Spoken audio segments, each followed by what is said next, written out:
ഈ കുരുന്നിന്റെ പാൽപുഞ്ചിരി കാണുമ്പോൾ ഇതിൽ ചില അപകടങ്ങൾ ഒളിഞ്ഞിരിപ്പുണ്ടെന്ന് ആർക്കും ചിലപ്പോൾ തോന്നണമെന്നില്ല. നല്ല നിരയൊത്ത ഗ്യാപ്പൊന്നും ഇല്ലാത്ത സുന്ദരമായ പുഞ്ചിരിയല്ലേ?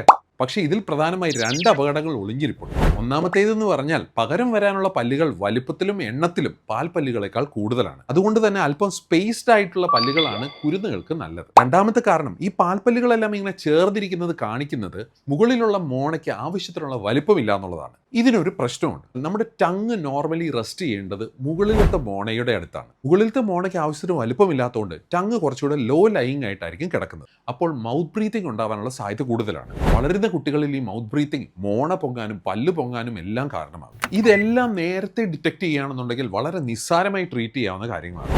4 തൊട്ട് 6 വയസ്സിലുള്ള കുട്ടികളൊക്കെ ഇതുപോലെ ഗ്യാപ്പൊന്നും ഇല്ലാത്ത പല്ലുകളുമായിട്ട് നല്ല ഭംഗിയായി പുഞ്ചിരിച്ചിപ്പോൾ കാണിക്കുന്നുണ്ടെങ്കിൽ അത് ഭാവിയിൽ വരാനുള്ള പ്രശ്നങ്ങളുടെ ചില വാർണിംഗ് സൈൻസ് ആണ്. പ്രശ്നം വഷളാവാൻ നോക്കി നിൽക്കാതെ ഒരു ഡെന്റിസ്റ്റിനെ കാണിച്ച് എത്രയും വേഗം അസസ് ചെയ്യുക.